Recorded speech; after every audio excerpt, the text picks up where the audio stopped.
Welcome to the Buzz Podcast. I'm your host, Mike Mosquito. And I'm Maureen Nylin. The Buzz Podcast is where business, technology, and innovation collide. It's where we deep dive into candid conversations with leaders who are pushing the boundaries in healthcare, technology, and beyond. It's also where you're going to hear industry experts who are rewriting the rules, and in some cases, they're breaking them. So don't forget to join us for each new episode and like and subscribe to the Buzz Podcast. Welcome back to The Buzz, where we break down the latest in healthcare innovation, technology, and cybersecurity. I'm your host, Mike Mosquito. And as always, I'm joined by my brilliant co-host, Maureen Nylin. How you doing today? I'm doing great, Mike. And I have to tell you, I am so excited about today's conversation. It's going to be a very in-depth and a little bit scary conversation because we're going to be talking about cybersecurity. And this is ever evolving. But we've got a very special guest who's going to help guide us through that. Indeed we do, Maureen. Today we're joined by Carter Groome, CEO of Her First Health Advisory, to discuss some of the greatest topics that we have heard all over the news, cybersecurity and healthcare. We're going to dive into a few topics today with Carter and talk about the impact of things like the Lehigh Valley class action settlement and the role of cybersecurity and those committees that you may have on site or that your companies may be trying to help other providers put together. So, Carter, welcome to the Buzz. Thank you so much, Mike and Maureen. It's great to be here on the Buzz. Never a dull day in the world of cyber and healthcare. And these are absolutely crucial topics for anyone in the field of healthcare. Great to be here. Well, let's start with something that's making headlines, that Lehigh Valley lawsuit. Let's just jump right on into it. Let's talk about the elephant in the room. We had one earlier this year. We're on to our second one, which is a class action settlement. Carter, talk to me about that impact on cyber practices across the healthcare industry. What does that mean? Yeah, this is a really big story. We followed it for the last 2 years since we heard of the attack. And I first want to say, let's not lose sight of the harm that was caused to the people involved. When data is stolen or leaked and it's put on the dark web, it's really kind of hard to prove injury. But this was a much more tangible and direct distress to those people who trusted the organization.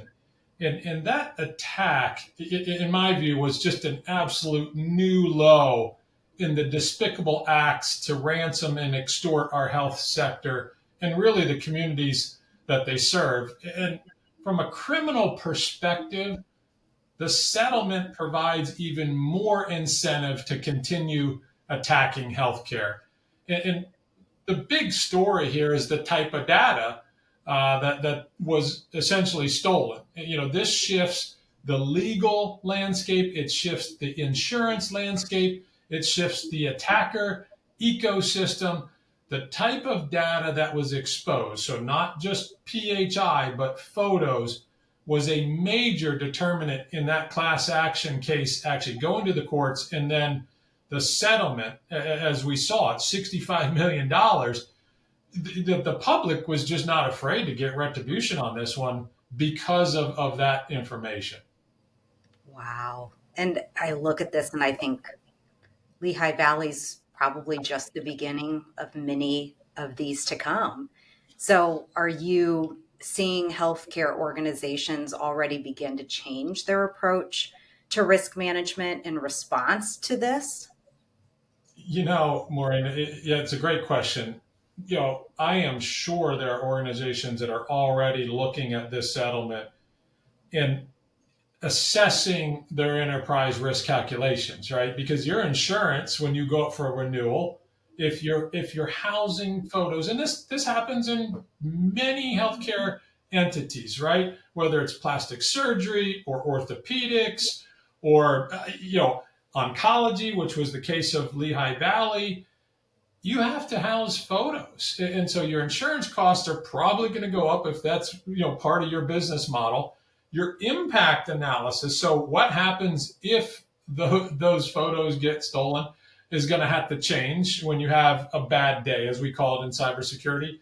And even your appetite for risk when there's that many dollars at stake is going to change. There's no doubt in my mind that organizations right now are looking at that settlement and going, what are we going to do if this happens to us? In Lehigh Valley, they did not pay the ransom, and that's a really difficult decision that happens at the board level, the CEO, CFO level, and even your legal team.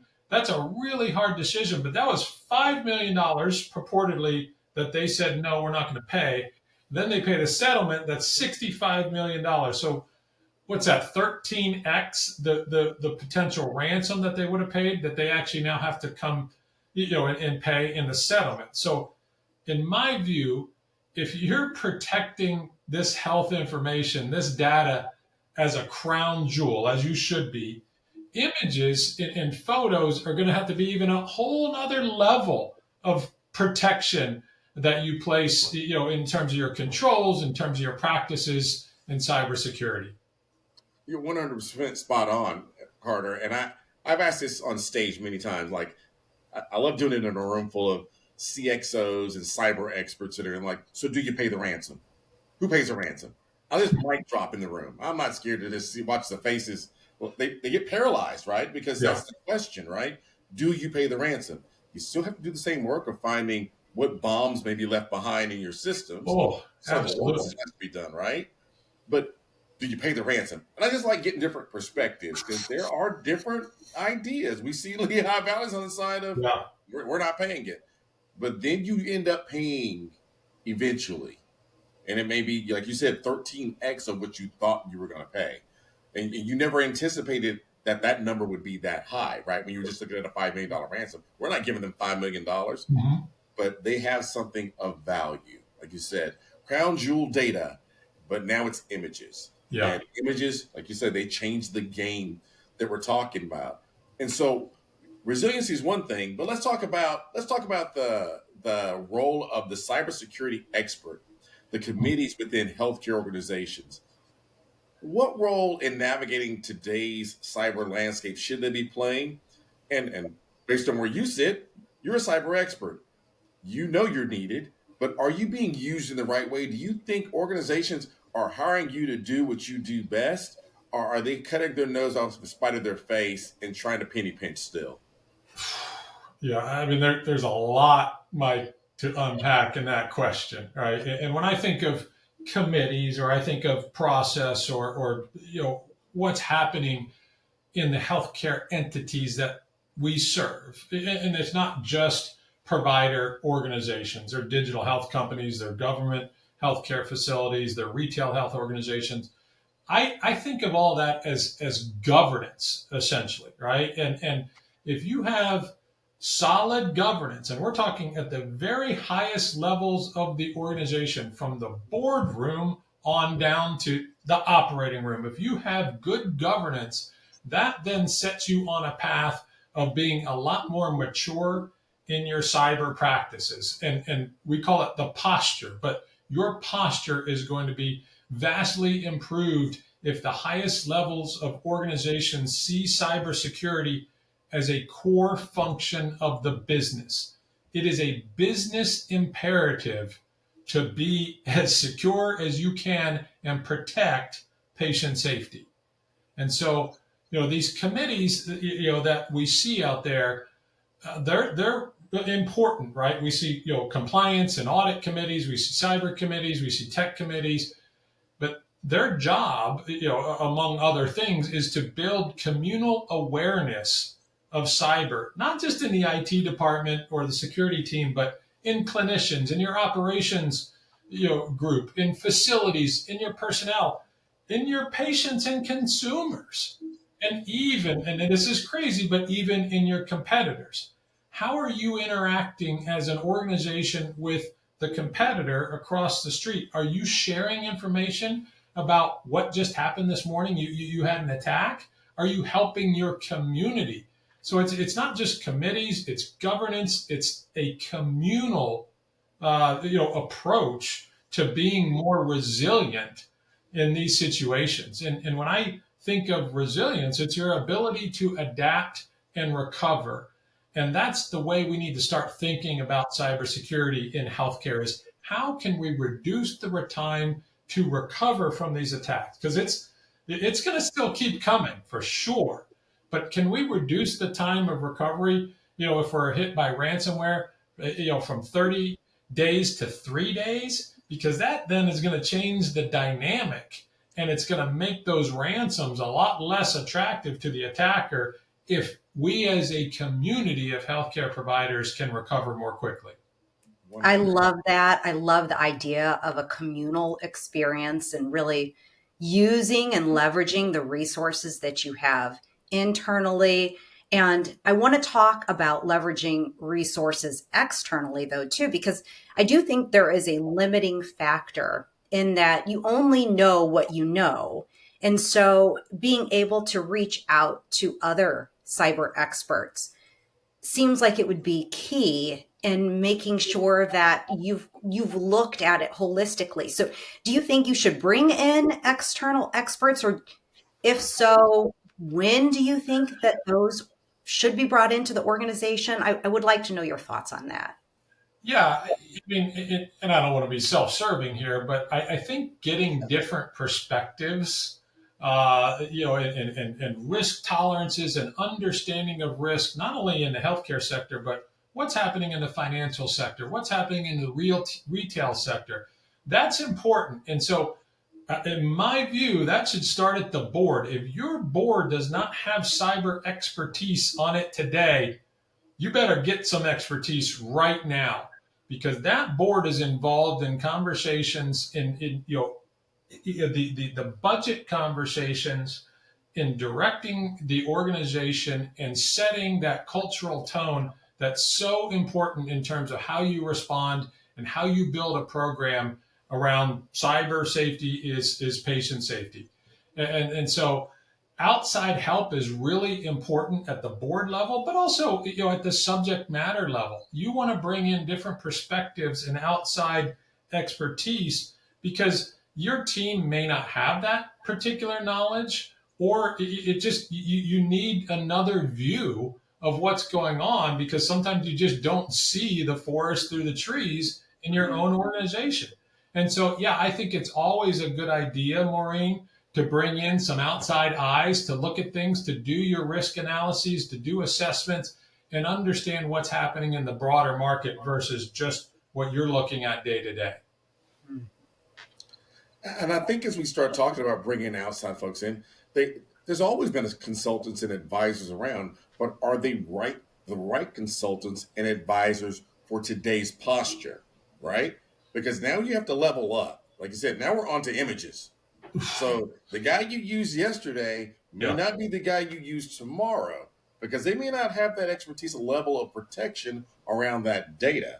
So you really have to go back and evaluate your agreements with your cyber vendors and partners to ensure they understand we're at a different level of posturing inside our organization, and we need that level up along with resiliency and attack plans for when these things happen.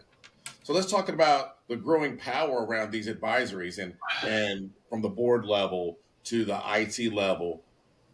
Healthcare has become a target for ransomware. Let's not just call it what it is. It's a very lucrative target. These cyber attacks will not stop. They're not going to stop. It's just a matter of when you're going to get hit, and if you know you've been hit,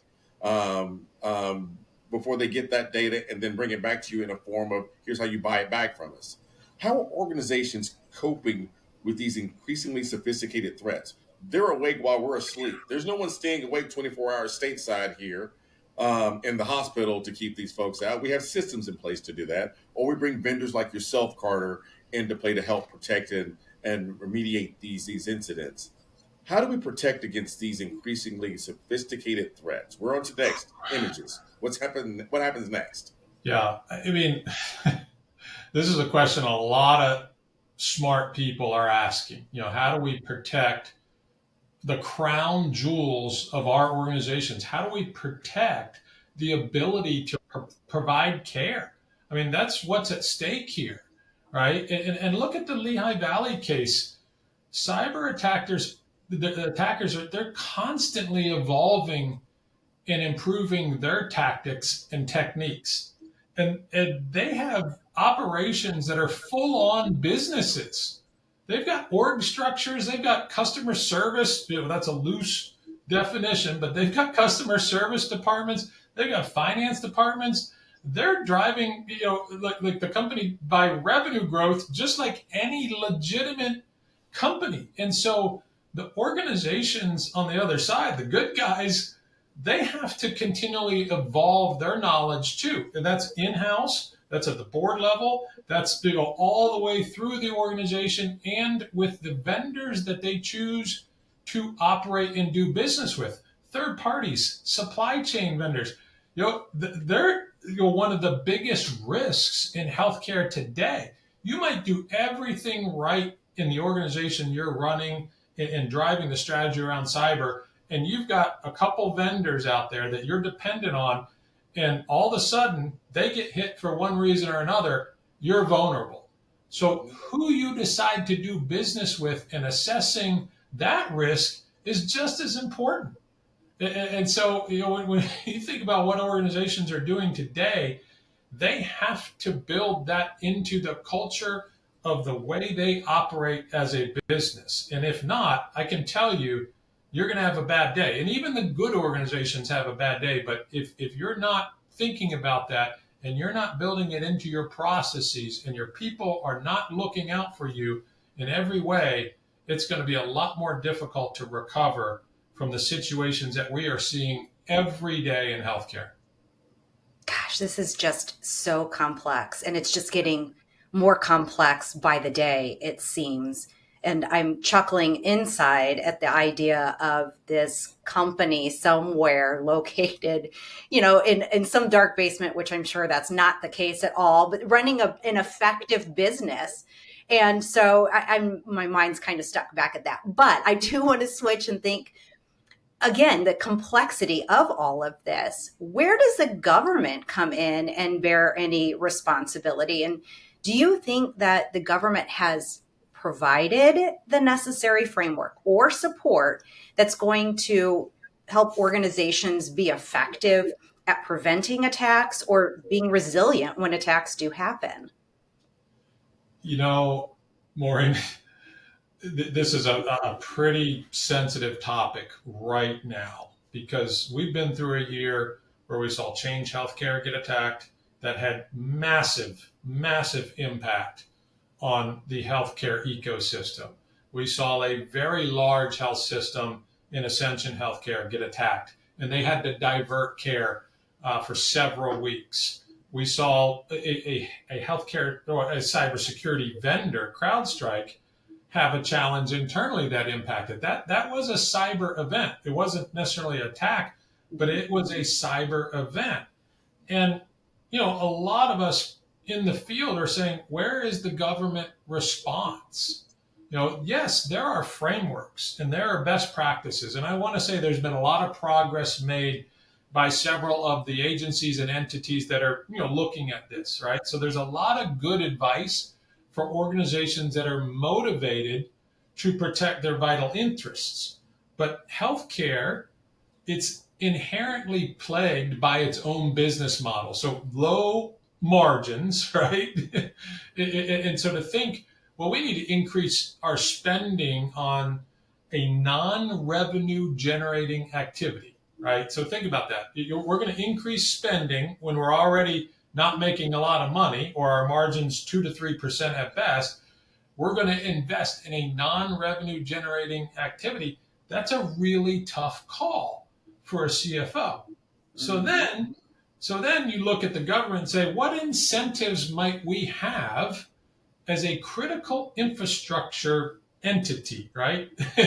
Healthcare is critical infrastructure in this country. What incentives might the government provide to invest and meet some minimum standard of cybersecurity, right? And so those standards are they're out there already. HIPAA's not a great standard. We're working on that, but we are looking for help. It doesn't mean regulation. That's not the only part of the discussion, but we are looking for help from government entities, our policymakers, HHS, CISA.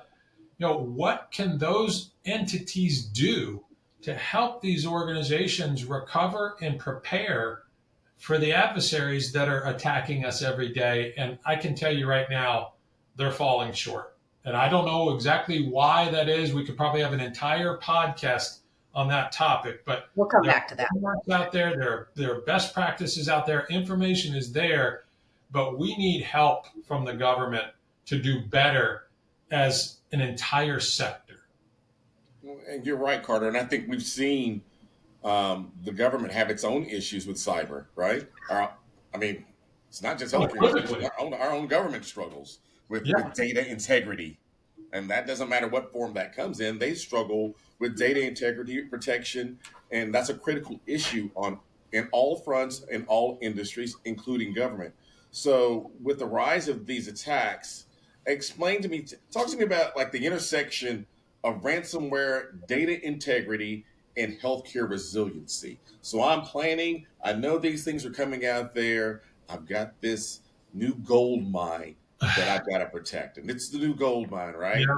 We just added images to the top layer of it with Lehigh Valley. But we've got this gold mine. How do we look at this? And we just covered government giving us, what they could. There's still more to be done there. But how do we look at it? How do you explain that intersection? And how do you look at that triangle? Yeah. I mean, let's start with ransomware. Ransomware is sort of the MVP every year in our field. And ransomware, the era of it in healthcare has lasted arguably about the last 7 or 8 years, where we saw this type of attack increase at a truly amazing clip. And that impact, what we call in cybersecurity materiality of the attack, like, how much, disruption and cost it takes for an organization to recover from that locking up of your data, or that data being rendered inaccessible, is massive. And that's what we, in sort of the digitally driven environment of care, is what we call an availability attack, right? So you can't get the information, it's locked up. And that's awful from a patient safety and a revenue loss perspective. But what happens in a negotiation for ransomware is you say, okay, we want to unlock that data. We're going to pay you 3 Bitcoins. And, typically that happens, right? That exchange happens and you get the information back, because they're businesses too. They want to provide good customer service. You pay us, we'll unlock your data. What I'm concerned about, and what you were just bringing up, Mike, is integrity. So, how much trust do you have in the data that is your crown jewel as a healthcare organization? Let's not beat around the bush, right? The information that you have on your patients, on your consumers, whether it sits in the EHR or otherwise, is an important factor in your business.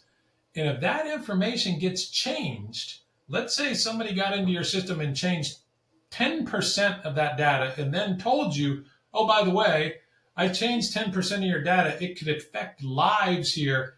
If you pay me 5 Bitcoins or 10 Bitcoins, I'll make sure that information is back to what it was. And here's a little example of that. Now that gets really scary, right? So integrity attacks are something that we as a cyber community are starting to get really concerned about, right?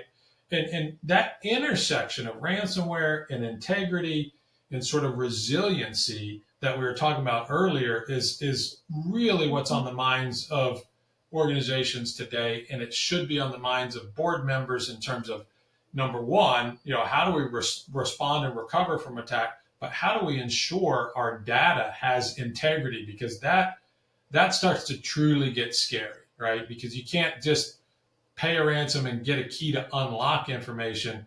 Now you don't even trust the information. And so, that's something, unfortunately, I think, where the evolution of ransomware is going. And we really need to be thinking about how we address that problem.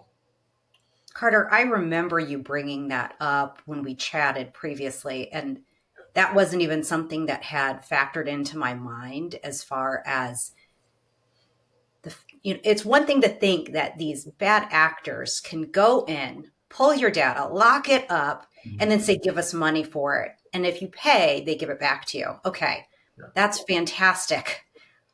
That's sarcasm. But Yeah. let's play the other side of the coin. I think I really want people to sit with this and understand, because this is so important. As a nurse, I look at this affects patients. So they're taking that data, they're manipulating the data. They're saying, hey, you know, that CT scan that was really normal, we're going to make it look abnormal. Or we're taking that lab result that was abnormal, but we're going to make it look normal. So people are either not receiving care or they're receiving inappropriate care. And I have chills all over thinking about how easily somebody's life and a family, you know, things can turn so quickly. Yeah. So it's I pure understand. evil. This is, there's no bottom to what these Right. attackers will do. Look at Lehigh Valley, and I am fearful to say, and I'm not a big, I'm scaring everybody type of cyber person. These things are happening, so it's reality. Mm-hmm. But I'm fearful to say that's sort of what we're going to see as a trend going forward. I 100% And agree. that's where I think you have to come in and now let's set me up to feel a little bit better, because it's a scary conversation. Let's Yeah. talk about resiliency though, because as Mike had said earlier, if you take the approach that it's not a if you're going to get hit, it's a when you're going to get hit, Yeah. then let's approach it from that resilience mindset and the accuracy of the data. What do organizations need to consider? Set them up for success. Yeah. There's a technical element of this, right? And it's pretty easy, to say, okay, here's the things we should be doing from a best practice, Maureen, to protect our organization. There's a lot of information out there, like we talked about earlier. There's frameworks, there's best practices, there's cyber performance goals, MFA, have an EDR system to kind of monitor what's going on, limit internet exposure, implement an identity access and management system, email defense, third-party risk assessment, et cetera, right? So there's the technical elements, but that's not the big challenge here. And in my view, that's really not what we should be focusing. Yeah, you do those things, but it's the people and the processes. And when I say processes, I mean policy in the organization that's ultimately going to make a difference here. And I'm testing out this sort of concept, called the 3 C's, right, of cybersecurity and healthcare. Culture, which we talked about already, from the boardroom to the operating room. Is your organization, or does your organization have a culture of cybersecurity? 2, community. Now, the second C, community. Are you sharing this information? Are you bringing awareness to your patients, to your consumers, your competitors, right? Is that community actually defending against these type of attacks? And the last C is the crown jewels. We talked about the crown jewels. You need to understand where to prioritize your resources to protect those crown jewels, because you can't protect everything. We talk about attack surface in cybersecurity. It's like, what are you protecting? That surface that you're protecting. In my mind, it's borderless. When you have third parties and suppliers all over the world that have connections to your network, that attack surface is borderless. So you need to start to understand what your crown jewels are, what's most important to your organization, and prioritize where you put your resources to protect those crown jewels. So those are the 3 C's that are really kind of non-technical elements: culture, community, and crown jewels. Know what's most important. Those are things to start thinking about now that I think will make a difference in how we're defending against our adversaries. You talked about resources there, Carter. That resource allocation, you don't have enough bodies to look at all of those areas, all of those data elements, all of those systems, all those BAAs that you have in place. Yeah. That's another challenge, right? And there are only so many cyber personnel or experts on the street that are educated in this area. We're trying to send more kids, mentor more kids to go down this path. We need those experts to come into the industry, all industries. But how should healthcare organizations prioritize these resources as they look at their cyber structure and infrastructure being protected? How should they look at that resource allocation? Because what I see is they're still getting 3% of the budget. There's not a special line item for cybersecurity experts to grow, but Yeah. it's always one of the top three initiatives that's being looked at every year on the strategic plan. Right. So Right. how do they look at This that? this is a huge challenge, Mike. And so again, it goes up to governance and culture, right? What's your risk appetite? Is the board and the senior leadership willing to invest in a non-revenue generating, initiative? So there's that piece of it. But when we think about resources, and I kind of go straight to this idea of there are the haves and the have-nots in our sector. And we could name the organizations that are spending, a lot of money, right? And they have big cyber teams. And then there are just organizations out there that are trying to survive. The IT director is the network engineer. He's the framework expert. He's the security guy, and maybe he's locking the doors at night. I don't know, but those are the have-nots that really need help. And so, how is the government going to play a role in this to incentivize organizations, not just from a dollars perspective, but how to actually get after this stuff? That's for me the big question in terms of resources. But the second piece is what I was talking about. Understand what is most important to protect, starting with patient safety and going from there. And if you understand what's most important to protect or what is most vulnerable, then you can apply those resources to, let's say, the top 20% of things that you need to be addressing.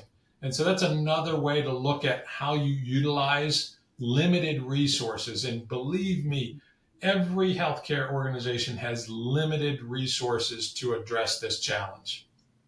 And not just the resources, the maybe the lack of insight or knowledge on how to engage the right resources. And so I'm listening to you talk. I want to go back to the 3 C's because I think that was a really important concept. So you've got culture, community, and then your crown jewels. Mhm. If you're at a crossroads and you don't know where to start, or you feel like there's a piece that is underserved, is there one aspect of that you would say start here and build off of that? Or do you feel like, gosh, they're all three important and so you have to give them equal attention? Yeah,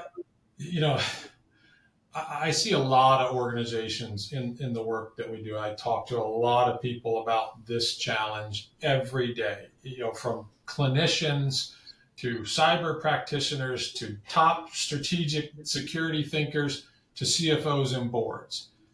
And if I come into an organization, and let's say I just don't know anything about it, and I see that there is not cybersecurity representation on the board, or culturally the CEO doesn't necessarily believe that that's an important elemental business function of running a healthcare entity, that's where it all begins, right?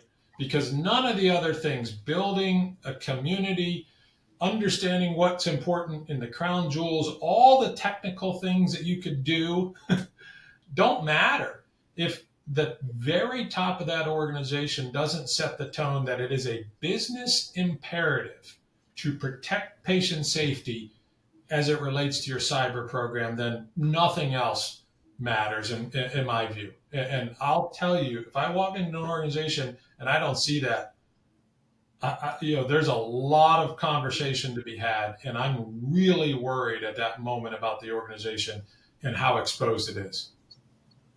Well, Carter, thank you so much for your fascinating and wonderful insight on this topic. This discussion was awesome. Thank you for sharing that expertise and the importance of cybersecurity in our healthcare environment. These organizations need to hear this. I think some more than others. I think they need to compare notes. I said this on our last podcast.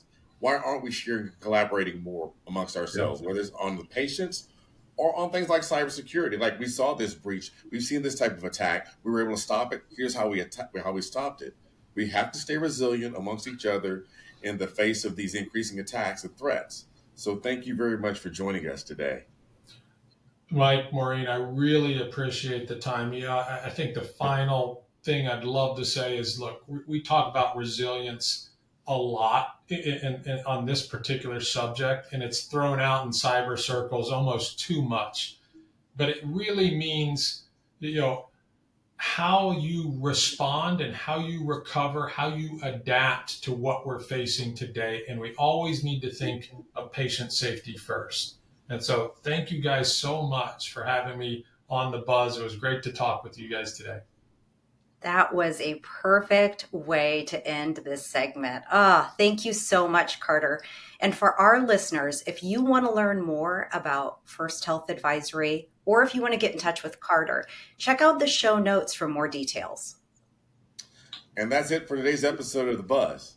Be sure to subscribe, leave a review, and follow us on social media. Maureen and I are out in the industry. We'll be at conferences coming up. And again, these innovation and cybersecurity episodes are for you, to educate you so that the next time you have an issue, we're helping you be informed. So stay secure and stay innovative. And until next time, we'd like to thank you for joining us today. And we'd like to thank our sponsors, Panda Health Elite Groups and our wonderful Natera. Thank you very much.